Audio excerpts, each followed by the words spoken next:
guys! Good day sa inyo lahat. So, this is another sharing of adventure sa inyo.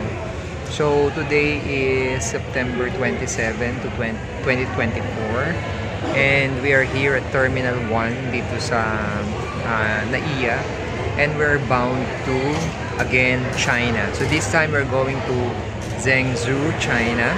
So, last time nagpunta kami sa Beijing and then sa Luoyang. Now this is Zhengzhou. We have another school to visit there, no, as part of our job. But still, ipapakita pa rin namin sa inyo, no, yung mga pupuntahan namin doon para ma-share ko sa inyo. And also, for this vlog, this will just be a short vlog.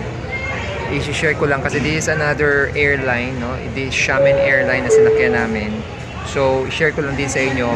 If you wish to book for Xiamen Airlines, pakita ko sa inyo yung itsura ng Xiamen Airlines and the food na ibibigay nila, isi-serve nila. Kasi, although this is an economy class, no, na airline, pero meron silang kasamang food. Unlike the other airlines that we have, the Cebu and the Philippine Airlines. So, yan, another sharing lang sa inyo guys. So, tingnan nyo yung mga ipapakita ko dito sa inyo sa vlog na to and I hope you enjoy watching this vlog.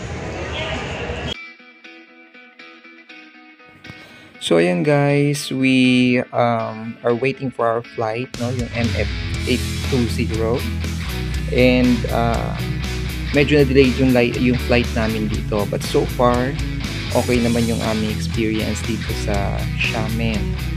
So yan, nakapasok na kami ng plane.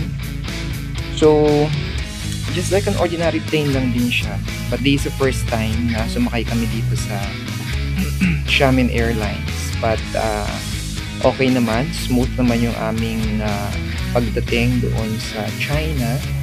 Although, one thing na na-notice namin, kasi there is a connecting flight. Meron kaming layover dito. No?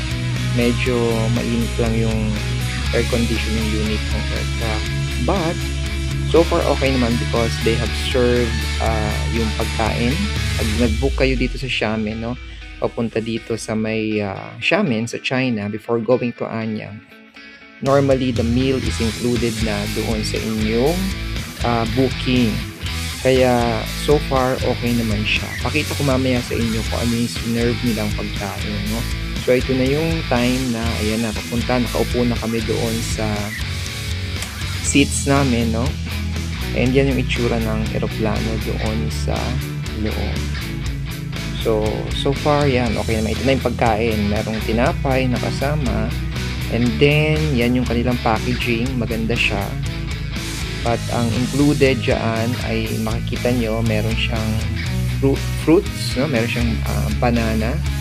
Ito dinner to. Yan yung kanilang pa-dinner, no? May banana siya. Kasi ang flight namin is around 9 o'clock pero naging 10 o'clock na. So yan, may yogurt siyang kasama and then meron siyang parang chips, yan, chips na kasama and then meron siyang banana and then nagbibigay naman sila ng ng drinks, no? You can choose whether soda or juice, no, tea or of course coffee. Yan, pwede ka rin mag-order ng coffee. So free yan kasama doon sa babayaran na ninyo doon sa airline. So, yun yung dinner nila and then, yung umaga naman, nung nag-connecting flight na kami, no? So, ito yung pinakain nila, breakfast. So, meron din silang liquid yogurt dyan, no? Then, may fruits uli na kasama.